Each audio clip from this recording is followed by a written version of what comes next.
Bom, meus amigos, eu sei que eu tô chato, né? Muitas críticas, mas esse é o momento, é de crítica, não tem notícia positiva, não tem coisa para iludir a cabeça da gente, porque a gente tem que mostrar a realidade. Se a realidade tá ruim, a gente tem que falar, ó, tá ruim por isso, por isso, por isso, tem que mudar por isso, por aquilo.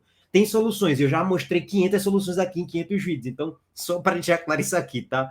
Boa semana para todos vocês e vamos passar aqui a repercussão do que disse o glorioso Jorge Andrade. Olha a carinha dele. A carinha de um vencedor, a carinha de um excelente executivo de futebol, a carinha de quem contrata muito bem. Só que não, né? É o exato oposto disso aí.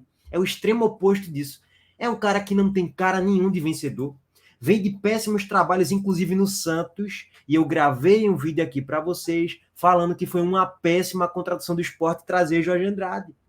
Eu falei para vocês, e não é de hoje não, falei isso faz o quê? 2 anos. Falei para vocês, trouxe conteúdo aqui exclusivo para os membros, lá atrás, trazendo todo o contexto de Jorge Andrade. Vamos trazer a repercussão da fala dele hoje ao GE e vamos trazer a repercussão de projeção. Cara, quando eu olho a projeção, cara, é um cenário assim, gente, é muito preocupante, meus amigos, é um cenário de terror mesmo, tá? E o Sport tem que ganhar 2 jogos, vai, com muito otimismo tem que ganhar 1 e empatar 2. E com um cenário bem realista, ganhar 2 e perder 2. A torcida vai ter que empurrar esse time aí. Olha, ganha miséria, ganha desgraça. A torcida que vai ter que fazer o caldeirão e empurrar esse time aí para ver se eles criam vergonha na cara e conseguem vencer os 2 jogos na ilha. Ainda dá. Só depende da gente. Basta vencer os 2 jogos na ilha. Contra o Atlético Goianiense com essa bolinha, tu acha que vai ganhar? Eu não tenho convicção nenhuma. Bom, vamos trazer a repercussão aqui de projeção e tal, todos e todos. Mas antes disso, eu queria trazer aqui para vocês a repercussão do que disse Cabral Neto no podcast Embolada, tá? Ele falou muito sobre as decisões do técnico Anderson Moreira no último jogo, criticou bastante. Eu concordo parcialmente com as críticas dele, tá? Vamos lá trazer no Embolada tudo que Cabral Neto disse lá no podcast. Comenta aí, deixa like, ativa a sino, todos e todos. Isso vai se manter.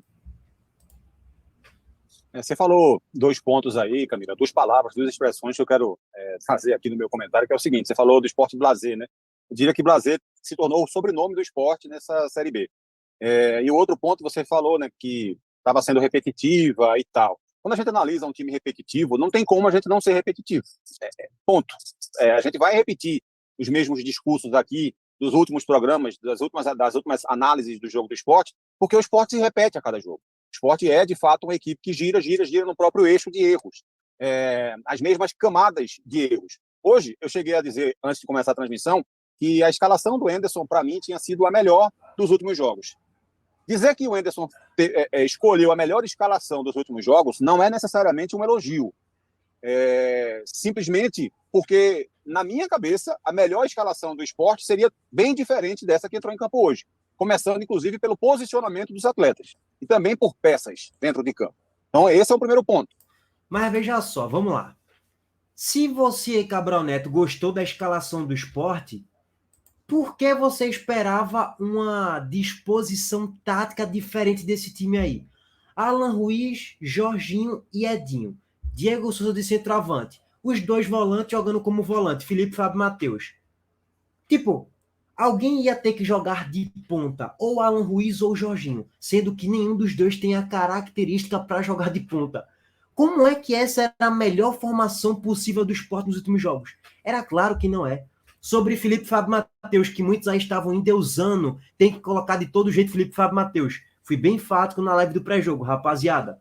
Dá até para entender pelo momento. O momento é, Felipe fez um ótimo segundo tempo contra a Chapecoense, Fábio Matheus fez um bom jogo contra a Chapecoense, vou colocar os 2 contra o Ceará para ver se vai dar certo e vai dar liga. Ok, analisando a questão temporal do momento em si, ó, o momento pede os 2. Ok, nada muito a se condenar. Agora eu falei para vocês no live do pré-jogo. Como é que você vai botar 2 volantes que não tem intensidade nenhuma de marcar? Fábio Matheus até que tem um pouco mais pela questão idade, né? Ele é muito novo ainda, bem mais novo do que Felipe. Tem 10 anos a menos do que Felipe, então é um cara mais novo. Vai conseguir correr um pouco mais. Mas Felipe não tem intensidade na marcação. E o próprio Fábio Matheus tem aquela deficiência. Ele tem mais característica de ser segundo volante do que de ser de primeiro volante. Porque ele é um jogador que consegue marcar? Sim. só que ele não consegue marcar por muito tempo, porque falta intensidade também na marcação. Ele não é um jogador rápido. Cara, vocês já viram o time do Vitória jogar? Rodrigo Andrade e Dudu. Os caras, meu irmão, os caras vão na bandeira de escanteio, dá carrinho, no ataque e voltam correndo, no pique e voltam marcando. Rodrigo Andrade e Dudu. Fábio Matheus e Felipe não tem nem um pingo da intensidade do que tem Rodrigo Andrade e Dudu, por exemplo. Os dois volantes do Vitória que são líderes da Série B. Então, assim, gente, é claro que isso tinha um alto grau de risco, um alto risco ali, basicamente. E, mais uma vez, Jorginho e Alan Ruiz. O que é que Cabral Neto esperava com o Jorginho e Alan Ruiz? O que é que Cabral Neto esperava com o Diego Souza de atacante? Pesado, não aguenta jogar 25 minutos. Então, como é que essa formação foi boa? Para mim foi péssima. Inclusive, eu falei isso no pré-jogo. Vamos perder com essa escalação aí. Ou, no mínimo, é um cenário do terror que vai ter que os deuses do futebol nos abençoar para que a gente vença o jogo. Enfim, cada um com seu pensamento, tá? Vamos continuar aqui. Cabral Neto pede muito mais de bola do que eu, tá? Mas gosta dessa formação do Sport. Para mim, não tem muito sentido, não. Mas, ok. Dizer que foi a melhor escalação dos últimos jogos não significa ser necessariamente um elogio. Significa dizer que nesse jogo especificamente ele mereceu menos críticas na hora em que ele coloca o Alan Ruiz junto com o Jorginho, na hora em que ele bota o Wagner Love no banco de reservas, na hora em que ele escolhe Fábio Matheus e Felipe para jogarem juntos no meio-campo. Tudo isso são motivos para você criticar menos o trabalho do Anderson do que vinha sendo anteriormente, pelo menos nesses últimos jogos. Mas não necessariamente é um elogio, porque o Sport está longe de merecer receber alguns elogios, principalmente em relação a essa questão de escalação, de estratégia, de esquema tático, porque eu, particularmente, vejo um Sport muito diferente do que Anderson vê. Na minha cabeça, na minha percepção, o Sport já deveria estar jogando de outra forma, o Sport já deveria ter jogado outras vezes com 3 zagueiros, e, basicamente, a formação mais repetida do Sport, na minha avaliação, seria um quarteto no meio-campo, no formato de losango. Já falei isso algumas vezes e parei de falar exatamente porque eu percebi que não ia mudar. Não vai mudar. Não adianta a gente ter essa formação de Cabral aí que ele sugeriu é interessante. É interessante, um losango. É uma tentativa viável, que seria, até um inscrito aqui do canal mandou para mim no direct. Você colocar, sei lá, é uma das suposições, tá, gente? Fabinho de primeiro volante, sei lá, Fábio Matheus e Felipe como uma dupla de segundo volante, Fábio Matheus como um segundo volante e Felipe como um terceiro volante, terceiro homem de meio campo central, e de meio atacante ou Jorginho ou Alan Ruiz. E aí, sei lá, no ataque, Fabrício Daniel, por exemplo, e um Negueba, não sei, tipo, seria mais ou menos um falso 4-4-2, mais ou menos isso. Eu vejo que faz até um certo sentido, isso poder ser viável e encaixar. É muito pronto. Isso que o Cabral Neto sugeriu tem muito mais sentido do que Alan Ruiz de ponta, Jorginho de meia, atacante. Não é a questão do Jorginho ser de meia, tá? Mas Alan Ruiz e Jorginho no mesmo time não dá certo. Já falei isso 500 vezes. E de volante, Fábio Matheus e Felipe não dá certo. Esse conjunto aqui é impossível dar certo, gente. Já falei para vocês 500 vezes. Se fizer isso contra o Mirassol, é tomar 3-0 fora o baile, tá? Bom, enfim, vamos continuar aqui, né? Discussão do que Anderson precisaria fazer. Essa discussão hoje ela não existe mais, porque isso não vai acontecer. O que o Anderson vai fazer daqui para frente é a mesma coisa que ele vem fazendo todos os jogos. Na hora em que ele muda uma peça, ele vai colocar essa nova peça para fazer a mesma função que a peça antiga fazia. Então não adianta a gente hoje ficar imaginando como seria o Sport jogando num 4-4-2 com o losango no meio campo. Não adianta pensar, não vai acontecer, não vai mudar. Quando o Alan Ruiz entrar em campo, ele vai entrar para fazer a mesma função que era do Peglow, que era do Juba, porque ele ainda pensa que o Sport de 6 meses atrás existe, e esse Sport de 6 meses atrás não existe mais. Esse Sport de 6 meses atrás parece que existiu 10 anos atrás. Foi em outra vida, foi em outro momento, foi em outro campeonato. Aquele Sport se acabou. Mas Anderson não percebeu ainda. Ele continua tentando fazer que jogadores de características diferentes façam funções iguais aos antigos titulares e acha que isso ainda continua resolvendo a vida do Sport, porque já resolveu um dia. E, na verdade, o Sport é um time que, sim, pontua muito bem, tanto que chegou nessa rodada como vice-líder da competição, mas é um time absolutamente incoerente, porque ele pontua como um vice-líder, mas ele joga como um 14º colocado, 15º colocado. Isso, para mim, é muito claro. Concordo plenamente aí com a análise de Cabral, tá? Aí sim, concordo diametralmente com o que ele disse, sim. O Sport hoje pratica futebol de 14ª posição e ele coloca jogadores tipo Alan Ruiz para tentar fazer a função de que foi Pego, de que foi Juba, e que não vai dar certo isso aí. Sobre isso eu concordo plenamente. E o Sport que Anderson enxerga já não existe mais faz uns 3-4 meses aproximadamente. Sobre isso aí, Cabral Neto está coberto de razão. Ah, sim, só para voltar ao ponto da escalação, né? Mais um ponto de grande erro de Henderson na escalação. Colocar dele titular. Isso aí é inadmissível, tá? Bom, mas isso aí a gente já falou 500 vezes aqui em vídeo, live, pré-jogo, intervalo e pós-jogo. Agora, vocês aí podem acompanhar o podcast Embolado lá no GE, quem quiser dar essa moral lá também para a rapaziada, Cabral Neto, Camila Souza, enfim, todo mundo lá do GE. Agora vamos trazer o que disse o grande, glorioso Jorge Andrade, excelente executivo de futebol, só que não. Foi perguntado para ele, e aí, Jorge Andrade, você não está preocupado com acesso, não?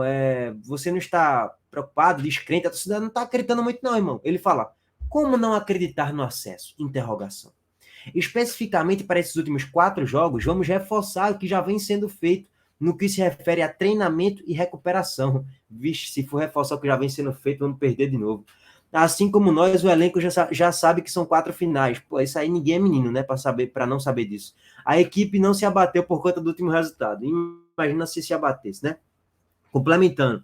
Somos o vice-líder da competição. Como não acreditar no acesso? Não dependemos de resultados de outras equipes, apenas dos nossos. Esse é o grande problema. Depende apenas do esporte e futuramente vai depender dos outros também, porque do jeito que vem, Jorge Andrade, é terror mesmo pra gente, viu? Aliás, pra torcida do esporte, né? Pra tu, não tá nem aí, né? Torcedor do esporte, é um péssimo profissional mesmo, então. Pra tu não adianta, não muda muito a cotação do dólar, não, tá? Foi basicamente o que ele disse, tá, gente? Como não acreditar no acesso? A gente é segundo lugar da competição. Uma piada, né? Vocês querem que eu comente sobre? Precisa não, né? A torcida já sabe da própria resposta. Agora, isso aqui é um cenário que Paulinho Pires projetou aí de forma breve. Pelo aproveitamento no segundo turno, o Sport terminaria o campeonato na terceira colocação, com 65. Aí o Juventude viria ali em 64, o Atlético Mineiro com 67, o Vitória com 72. Beleza, isso é um dado estatístico, tá, gente? Não é a opinião de Paulinho Pires, não. Isso é um dado estatístico, é um fato. Lógico, é projeção. Pode ser que caia, aumente com o decorrer das rodadas, isso varia.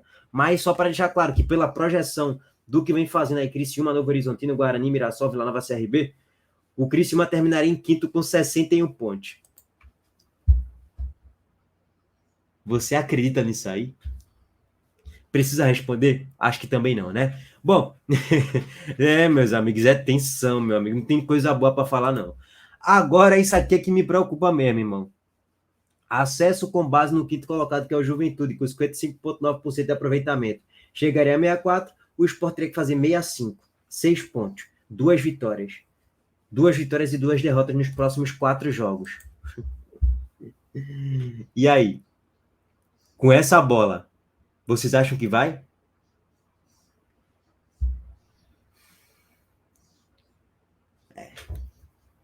Sei não. Eu... sei não. É torcer muito, tá? É torcer muito, acreditar muito. Sabe qual é o bizarro, gente? É que tem torcedor que ainda acredita no título, tá? Ai. Precisa ter mais alguma coisa? Eu acho que também não, né? Não precisa. Só trouxe aqui a repercussão de tudo que aconteceu aí nos últimos dias, declaração de Jorge Andrade, repercussão de Cabral Neto em relação ao jogo contra o Ceará e ali a projeção de Paulinho Pires, tá? Bom, é isso, gente. Por enquanto, não temos grandes atualizações. A gente volta aí nas próximas horas ou amanhã para trazer mais novidades aí, se é que vai ter grandes novidades daqui para o jogo, né? Tamo junto. Abraço.